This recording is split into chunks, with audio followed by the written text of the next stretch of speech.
Hello students, let us now move on to the last section of this chapter, that is laws of exponent. तो आपको इसमें कुछ loss ध्यान में रखने एक्सपोनेंट के. तो let's say if you have a into b raise to x, इसको आप क्या लिख सकते हो, a raise to x into b raise to x. a raise to x into a raise to y is equal to, इनका base same है तो a raise to होगा x plus y. Similarly if you have a raise to x upon a raise to y, it is a raise to x a raise to minus y. ये term जब ऊपर shift होगा तो इसका power negative होगा, which is effectively a raise to x minus y. तो ये कुछ लॉज आपको याद रखने हैं और इसके बेसिस के ऊपर जो सम्स है वो देखते हैं हम लोग. अब एक्सरसाइज 1.6 लॉज ऑफ एक्सपोनेंट.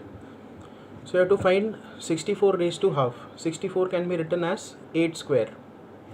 अच्छा, इस लॉ में मैंने एक और जो रिजल्ट है वो मिस कर दिया, that is if you have a raise to x raise to y, it is equal to a raise to x into y. ये दोनों पावर्स मल्टीप्लाई हो जाएंगे. Okay, and you can also write it like this, a raise to y raise to x. Y और x को interchange आप कर सकते हो. तो पहला क्वेश्चन देखते हैं. 64 raise to half. 64 can be written as 8 square, उसके पावर में है हाफ. फिर वही होगा कि ये दोनों पावर्स मल्टीप्लाई होंगे. 2 और हाफ जब मल्टीप्लाई होंगे तो आंसर आएगा 1. तो answer is 8 raise to 1 which is 8. ये फर्स्ट क्वेश्चन का answer. Next 32 raise to 1/5. Now 32 can be written as 2 raise to 5. 2 raise to 5 32 होता है. तो यहाँ पे है 2 raise to 5 raise to 1/5. 5 will cancel out, you'll get 2 raised to 1 which is equal to 2. 125 raised to 1/3. 125 can be written as 5 cube, उसके power में 1/3. 3 will cancel out, you'll get 5. Question number second. First, 9 raised to 3/2. 9 can be written as 3 square raised to 3/2. फिर ये जो 2 और 3/2 multiply होंगे, 2 into 3/2. 2 will cancel out, you'll get 3. Effective power is 3. 3 cube is 27.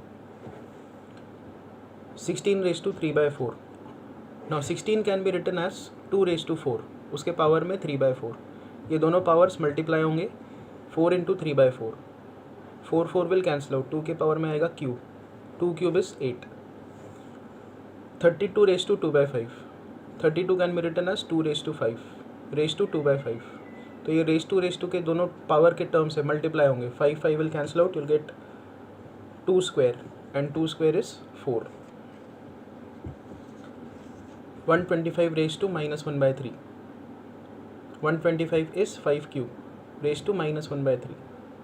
3 will cancel out, you'll get 5 raise to -1 which is 1/5. And third 2 raise to 2/3, 2 raise to 1/5. इनका base same है तो powers add होंगे. तो ये आएगा 2 raise to 2/3 plus 1/5. 5 2 ज़ा 10, 3 यहाँ पे शिफ्ट होगा और नीचे आएगा 5 3 ज़ा 15. क्रॉस मल्टीप्लाई हमने किया. 10 + 3 13/15. 2 रेज टू 13/15. ऐसे आंसर आएगा. एंड सेकेंड क्वेश्चन है इसका 1/3 क्यूब रेज टू 7. यहाँ पे 7 की जो पावर है वो ऊपर और नीचे दोनों टर्म्स पे लग जाएगी. तो यहाँ पे आएगा 1 raise to 7 upon 3 cube raise to 7. 1 raise to 7 is 1. 1 raise to any power is 1. And 3 raise to 3 raise to 7, ये दोनों रेज टू के टर्म्स मल्टीप्लाई होंगे. you'll get 3 raise to 21. तो 1/3 रेज टू 21 इसका आंसर है. Next 11 raise to half upon 11 raise to 1/4. 11 raise to 1/4 ऊपर shift होगा, उसका पावर हो जाएगा नेगेटिव. बेस सेम है तो पावर्स ऐड होंगे. 11 रेज टू हाफ माइनस 1/4. अभी हाफ माइनस 1/4 का सिंप्लीफिकेशन कैसे किया जाता है. हाफ माइनस 1/4, ये देखो, हाफ माइनस 1/4, इनका हमको डिनोमिनेटर सेम बनाना है. तो हम लोग इधर भी 2 से मल्टीप्लाई करेंगे, इधर भी 2 से मल्टीप्लाई करेंगे. ये डॉट मतलब मल्टीप्लिकेशन है. तो यहाँ पे क्या आएगा, ऊपर 2 डिवाइडेड बाय 4 माइनस 1/4.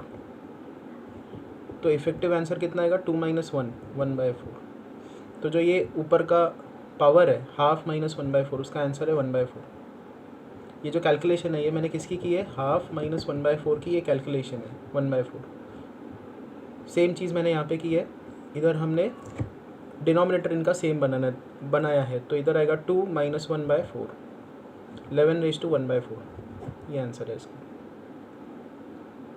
फिर से एक बार मैं एक्सप्लेन कर देता हूँ। ये 11/2 था डिवाइडेड बाय 11/1/4।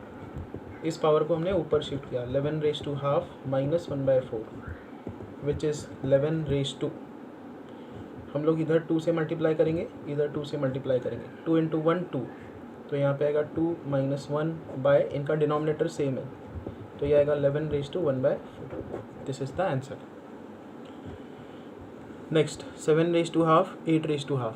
ये बेस तो अलग है, ठीक है, तो आप ऐड तो नहीं कर सकते पावर को। यहाँ पे क्या करना होगा आपको, जो कॉमन पावर है हाफ उसको बाहर निकालना होगा। तो ऐसे होगा 7 × 8/2, 7 8 ज़ा 56, तो 56/2, ये आंसर है। तो यहाँ पे जाके हमारा जो चैप्टर है टेक्स्ट बुक वाइज ख़त्म होता है।